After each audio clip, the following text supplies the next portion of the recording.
پی T آئی کے ممبران کے وہ نوٹیفیکیشن سسپینڈ ہو چکے ہیں اور ہائی کورٹ نے وہ فیصلے کر دیے ہیں.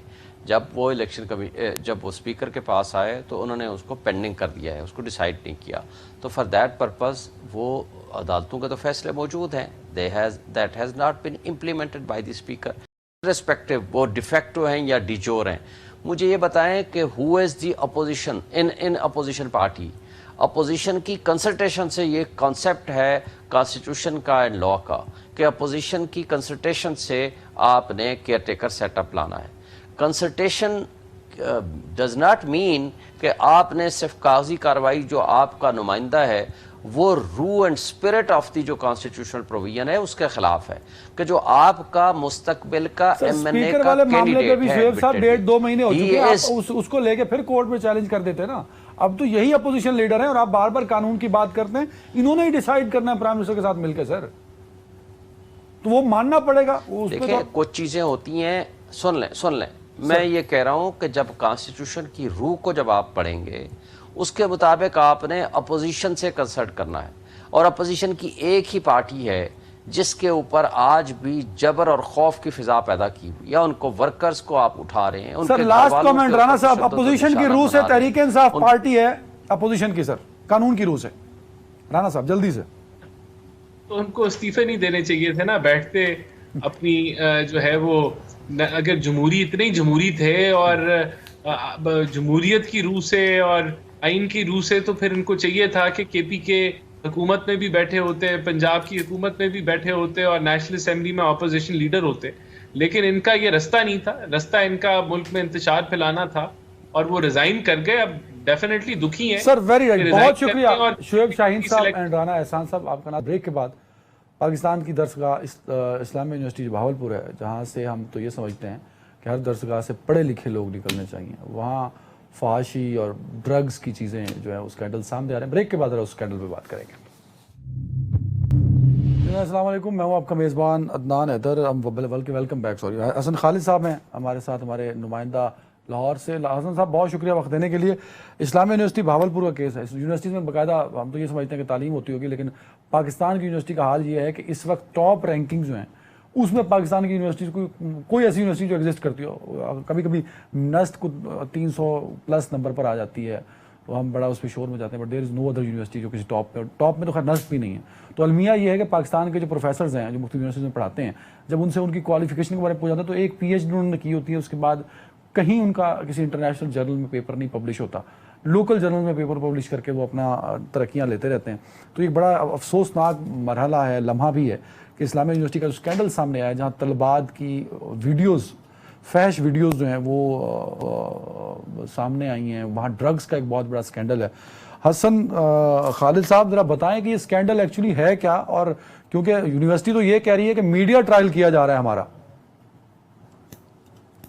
حسن خالد صاحب. جی ہاں عدنان صاحب, بہت شکریہ سب سے پہلے تو آپ کا کہ آپ نے اس پبلک ایشو کو جو ہے وہ ہائی لائٹ کیا ہے اور مجھے مدعو کیا ہے. اصل یہ اسلامیہ یونیورسٹی بہاولپور نہ صرف بہاولپور کی یونیورسٹی ہے, بلکہ اگر یہ کہا جائے کہ یہ جنوبی پنجاب کی یونیورسٹی ہے تو یہ غلط نہیں ہوگا, کیونکہ پورا جنوبی پنجاب جتنے وہاں کے بچے ہیں جو کہ تعلیم کے لیے اپنے گھروں سے نکلتے ہیں تو وہ اس جامعہ میں, اس درسگاہ میں پڑھنے کے لیے آتے ہیں.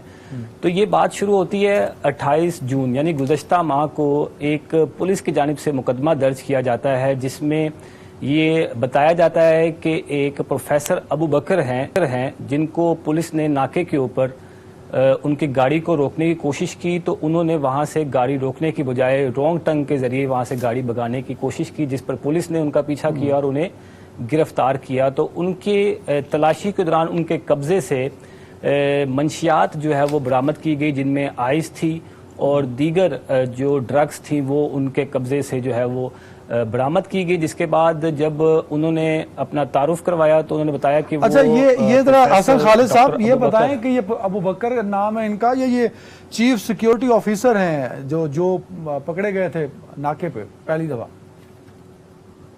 میجر اجاز یہ اکرم شاہ. پروفیسر ابو بکر ہیں جو کہ 28 تاریخ کو پکڑے گئے تھے, 28 جون کو گزشتہ ماہ. ٹھیک ہے. سب سے پہلے ان کی گرفتاری عمل میں آئی تھی, اس کے بعد انہوں نے ہی انکشاف کیا کہ یہ جو ہے وہ یونیورسٹی کے اندر ڈائریکٹر فنانس کی جو ہے وہ عہدے پر براجمان ہے، اور یہ وائس چانسلر اسلامیہ یونیورسٹی کافی عرصے سے وائس چانسلر اسلامیہ یونیورسٹی کے بڑے کلوز ہیں، کیونکہ خواجہ فرید یونیورسٹی سے وائس چانسلر انہوں نے یہاں ان کو پوسٹ کیا تھا، وہاں سے یہاں پہ۔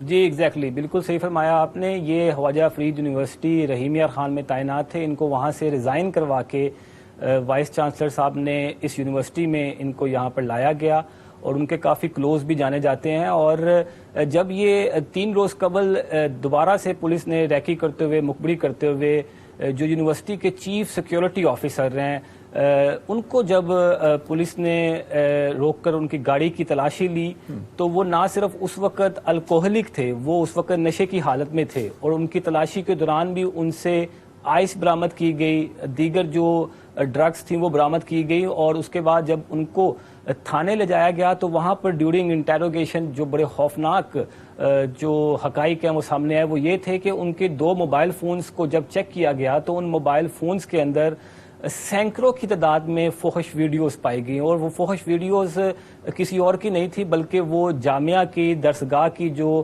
طالبات ہیں ان کی تھی۔ اچھا یہ ذرا کلیئر کیجئے گا، منشیات والا تو ایک بہت بڑا ایشو ہے، ساتھ ساتھ یہ جو بڑا سکینڈل، اس سے بھی بڑا سکینڈل ہے وہ وہاں کی جو سٹوڈنٹس ہیں، فیمیل سٹوڈنٹس، ان کی غیر اخلاقی ویڈیوز ہیں۔ اب ہم اس کو ریپ بھی کہا جا سکتا ہے، کوئی اور نام بھی دیا جا سکتا ہے، تو کیا یہ کنفرم ہوا ہے کہ وہ واقعی اسلامیہ یونیورسٹی کی طالبات کی، سٹوڈنٹس کی وہ ویڈیوز ہیں؟ کیونکہ یونیورسٹی کا موقف کچھ اور آ رہا ہے۔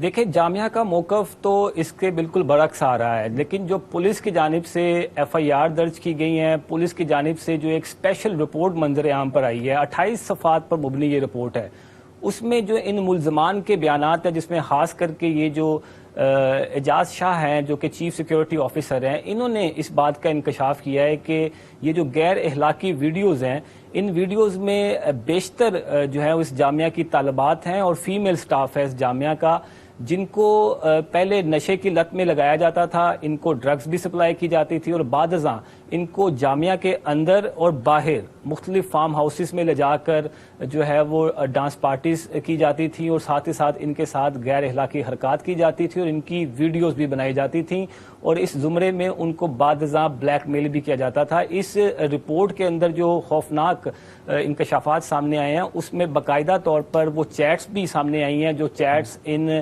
چیف سیکیورٹی آفیسرز اور دیگر پروفیسر صاحبان کی اور ان طالبات کے اس چیٹ کو جو میں نے پڑھا ہے حسن صاحب، اس چیٹ کو میں نے پڑھا ہے، اس میں یہ بھی کہیں ایک سٹوڈنٹ نے لکھا ہوا ہے کہ میں مطلب کچھ راتیں آپ کے ساتھ گزاروں گی یا گزاری ہیں تو میری سی جی پی جو 3 سے کم ہے وہ 3 سے اوپر ہو جائے، تو جی پی اے بھی مینج ہوتا تھا سٹوڈنٹس کا اس حوالے سے جو ان کا رزلٹ ہے؟ جی عدنان صاحب بالکل، سی جی پی اے بھی مینج ہوتا تھا، ان کے فائنینشیل ایشوز بھی مینج ہوتے تھے، اور یہاں تک کہ ان کی جو اٹینڈنس ہوتی تھی وہ بھی مینج کی جاتی تھی۔ ان کو یہ لالچ دیا جاتا تھا کہ ان کو ان کے امتحانات میں پاس بھی کروایا جائے گا، ساتھ ہی ساتھ ان کو اسکالرشپس کے مد میں جو ان کی فیسیں ہیں وہ بھی ختم کروا دی جائیں گی، اور اسی بنا کے اوپر ان کو بلیک میل کر کے جو ہے وہ غیر اخلاقی حرکات کرنے پر مجبور کیا جاتا تھا۔ اب یہ بتائیے گا کہ یہ یونیورسٹی کے اندر اتنا بڑا ایک نیٹ ورک چل رہا ہے، اور چیف سیکیورٹی افسر جو میجر صاحب ہیں اعجاز اکرم صاحب ریٹائرڈ،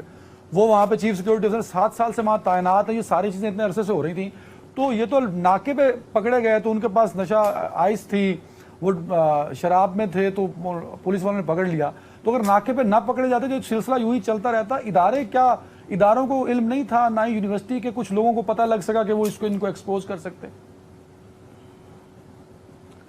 دیکھیں ادارے کو علم اگر ہوتا بھی تو میرے خیال سے ادارہ شاید اس چیز کو کبھی ڈسکلوز نہ کرتا، کیونکہ یہ جتنے بھی لوگ بے نقاب ہوئے ہیں اب تک پولیس رپورٹ کے مطابق، یہ تمام تر لوگ بڑے عہدوں پر براجمان ہیں۔ ان میں سب سے بڑا عہدہ تو چیف سیکیورٹی آفیسر کا ہے، جس کا کام یہ ہوتا ہے کہ وہ جامعہ کے اندر سیکیورٹی معاملات کو جو ہے وہ ہر ممکن یقینی بنائے، اور اگر کوئی اس طرح کی حرکات و سکنات ہوتی ہیں تو ان کو کنٹرول کرے۔ جب وہ شخص خود ہی اس طرح کی غیر اخلاقی حرکتیں یا ڈرگز ڈیلنگ کے اندر، ڈرگز پیڈلنگ کے اندر ملوث ہوگا، تو پھر معاملات کو کون دیکھے گا، یہ ایک بڑا سوالیہ نشان ہے. اور یہی وجہ تھی کہ جامعہ کے اندر بالکل جب صحیح. یہ بڑے عہدوں حسن پر خالد صاحب، براجمان لوگ- ہم چاہیں گے کہ آپ اس کا فالو اپ لیتے رہیں تاکہ ہم آپ کو اپنے شامل رکھیں. یہ جو بکر صاحب ہیں جو ڈائریکٹر فائنانس ہیں، یہ اس قدر کرپٹ انسان ہیں، ان کے بارے میں مشہور ہے کہ یہ 20% جو ہے اپنے تمام بجٹ کا لیتے ہیں. تو اگر 10 سے 11 ارب کا بجٹ بتایا جا رہا ہے یونیورسٹی کا، اور اس کا اگر 20% بنایا جائے تو وہ 2.25 ارب روپے بنتا ہے. ہم امید کرتے ہیں کہ ہمارے یہ ادارے جہاں ڈرگز اور فحاشی کے کام کا ارتکاب ہو رہا ہے، اس پر شفاف انویسٹیگیشن ہونی چاہیے، تاکہ جو والدین خاص طور پہ پریشان ہیں اپنی بیٹیوں کو لے کے اور اپنی بہنوں کو لے کے، ان کی فکر جو ہے وہ بڑی امپورٹنٹ ہے اور یہ بڑا اہم ایشو ہے. اس پہ حکومت وقت، وفاقی اور صوبائی حکومت کو آن بورڈ ہونا چاہیے. خیال رکھیے گا ناظرین. اللہ حافظ.